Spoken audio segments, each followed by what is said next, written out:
Saudara yang saya kasihi, kita berjumpa lagi pada hari ini di dalam renungan harian dan kita akan memulainya dengan doa. Mari kita berdoa. Bapa di sorga, kami akan membaca dan merenungkan firman-Mu. Kiranya Tuhan yang menolong dan memimpin kami di dalam Kristus, kami berdoa. Amin. Bacaan kita pada hari ini diambilkan dari surat 1 Korintus pasal yang ke-15, ayat 42 sampai dengan ayat yang ke-44 yang berbunyi demikian. Demikianlah pula halnya dengan kebangkitan orang mati.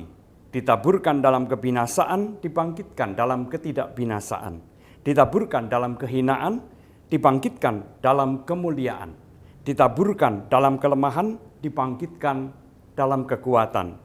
Yang ditaburkan adalah tubuh alamiah, yang dibangkitkan adalah tubuh rohaniah.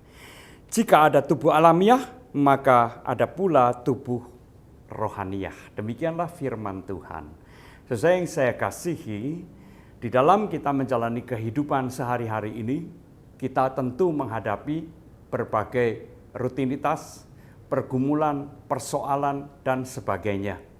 Nah, kadang-kadang situasi semacam itu menyebabkan kita kemudian tidak lagi menghayati akan pengharapan Kristen yang seharusnya senantiasa kita pegang, senantiasa kita pelihara, yaitu pengharapan akan kebangkitan tubuh. Apa sih pentingnya pengharapan itu? Sesuai yang saya kasihi, pengharapan itu sangat penting karena senantiasa akan mengingatkan kepada kita bahwa hidup yang kita jalani saat ini bukanlah satu-satunya kehidupan yang Tuhan berikan kepada kita. Tentu saja setiap kita akan mati dan sesudah itu kita masih menantikan yang namanya kebangkitan dari kematian kita. Itu suatu pengharapan yang sangat penting. Supaya dengan demikian kita dapat menjalani kehidupan ini bukan hanya untuk hari ini, tetapi dalam pengharapan akan masa depan. Saudara-saudara yang saya kasihi, ada orang yang mengatakan hidup kan cuma satu kali. Oleh karena itu, mari kita nikmati sepuas-puasnya semua kesenangan yang dapat kita raih.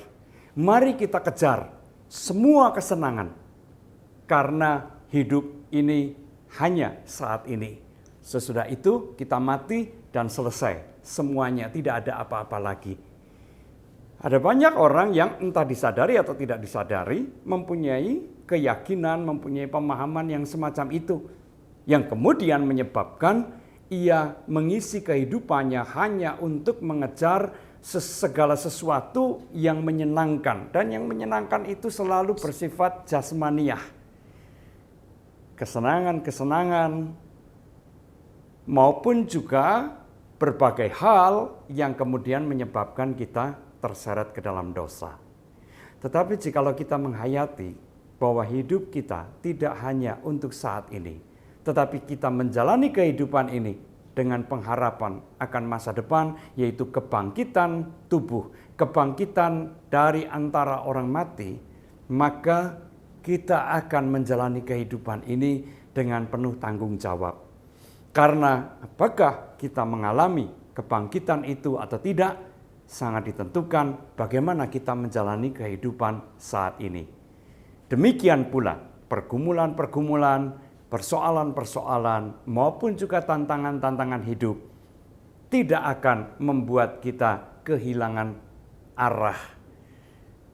Kita tahu bahwa pergumulan itu akan kita alami, harus kita hadapi pada saat ini.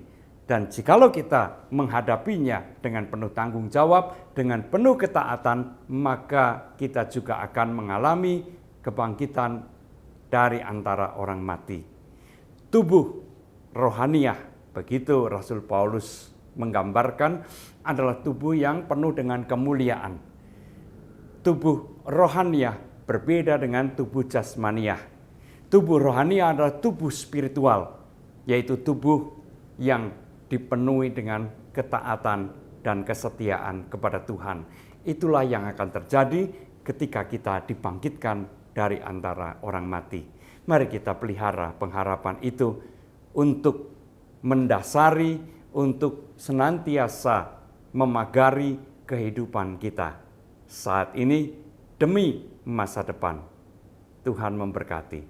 Amin. Mari kita bersama-sama berdoa.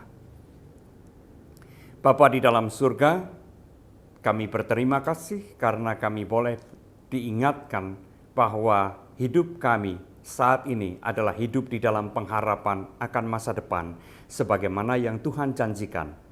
Hidup kami tidak akan berakhir hanya dengan kematian, tetapi kami menantikan satu pengharapan yang jauh lebih besar, yaitu kebangkitan dari antara orang mati.